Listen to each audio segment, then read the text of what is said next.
little over 10 years ago, the web finally got real enough that it had the potential for being used as a learning medium. And I got really excited about this. I mean, my hair was on fire. I was a nut. I told my company that we've got to change the whole direction. This multimedia CD-ROM stuff looks very cool, but the future is the web. The connections are there. The economics are there. We've got to do it. Listen to me, guys. Let's stop this stuff we're doing in spite of the fact that we're all excited about it. We've got a lot of our customers' money to make it. Let's go for the web. And they did the only practical thing they could, and they fired me. E-learning didn't slide in just, hey, sure, no-brainer, non-controversial. For a while, this was crazy. You know, what do you mean you're going to use electronics instead of stand-up instructors? But e-learning did come of age, and it's had one fantastic run. I mean, they're just amazing things that have happened in the last 10 years. But from my perception, the world has now changed so much that it's time for a new ballgame. Now, what this is, by the way, is the island of Cozumel in Mexico, because after I was fired, I thought, well, I need a nice place where I can go and sort of lick my wounds and come up with a vision of e-learning, and Cozumel's a great place to do it. If you get a chance to go there, do so. And I'd come back with like a 30-page vision, and we've just about gotten to the point of fulfilling it. But now it's time to throw it away, because the changes in the world is it's no longer me as a learner, it's us, because we're all connected in things together. This is sort of the stuff that George Siemens was alluding to. I mean, it's collective knowledge that matters now. 10 years ago, we had certainty on things. We made 10-year plans in business. And now everything's a crapshoot. It's up for grabs. And frankly, things have gotten to going so much faster because of the interconnections. We can no longer prepare courses and things and expect them to still be relevant by the time they're developed and ready to be delivered, because the world has changed on us. So I'm a proponent now, very much, of the social network paradigm, sort of we each one teach one. And I think the economics all of a sudden have switched, where these, and I won't go through them in excruciating detail, all this stuff's on the web, but if you look at like Intel, where they can set up on a free piece of software with no staff assigned a system which is where 40% of the employees go for day-to-day information about this widely dispersed company, saving easily $20 million a year, well, that's pretty good payback. Or if you look at SAP, where 9 out of 10 customer inquiries are answered not by SAP staff, but by volunteers who want to improve their reputation. I mean, these are fantastic returns. A lot more than you can get by automating training. In fact, I have to say I'm shocked that I don't see much of this type of thing represented 2 floors below.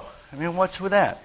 Here's what I do if I were taking just a business perspective on learning. Here's where we are now, where we invest most things in courses and sort of e-training and didactic stuff, and yet most of the return comes from things like the social networking sites. Well, what if we changed this equation and said that instead of this, we spent less money, because that's clearly what management's looking for these days, but we allocated more of it to the pull sort of learning instead of the push sort of learning?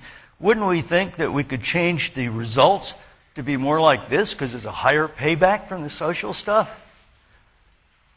And people like Dr. say, logically, yeah, okay, but our organization doesn't believe in that. And we don't know if it works. And where's the proof?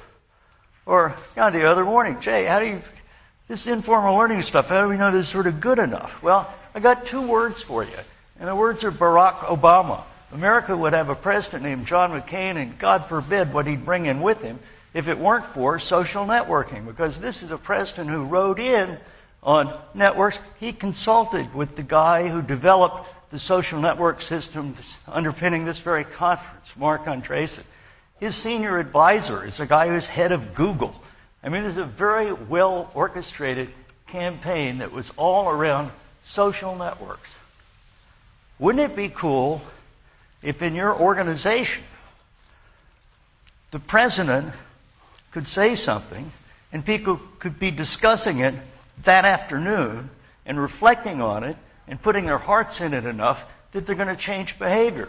I mean, that would be a hell of a lot different than what we do now, which is sort of start something going and maybe something happens a few months later.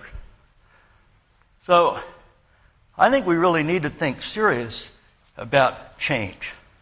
And I'll go so far as to say that if I were looking at it just from a business perspective and our chief learning officer, I probably want to just abolish the training department, hand compliance to the legal people to do, hand certification to the IT people to do, go and become a hero with the social networking stuff, because if I bring in millions of dollars of benefits, at least I'm going to have my job.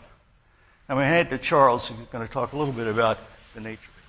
You guys call it the credit crunch, which to me is a terrible piece of euphemism, because it's not just financial institutions and it's not just credit. I mean, when you see things like this in the news that we've never seen before in our lifetimes, when you see a meltdown of most of our conventions and just scary things in the newspapers, this ain't a credit crunch.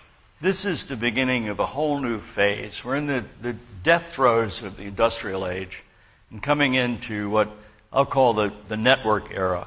Business, for a while, it's not going to give a damn about profits and efficiency. It's going to care about sustainability, about being around next year. Because like a third of the businesses that have big names out there are going to disappear. They're going to be swallowed up because they don't know how to play in this new environmental era. What would the world be like in this network era if instead of saying, oh boy, we're going to dedicate 5% of our resources to training and be really enlightened, what if we're going to dedicate 60% of our resources to training and to sharing knowledge and to spreading our culture? And what if we looked at things not as little drops of knowledge that could be tested, but as learning to become something rather than learning how to do something?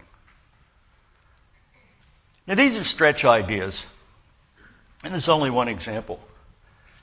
But personally, it just started to gnaw on me. We have this crying need, I think, for innovation, for understanding sustainability, for having a totally different look at what we're up to. So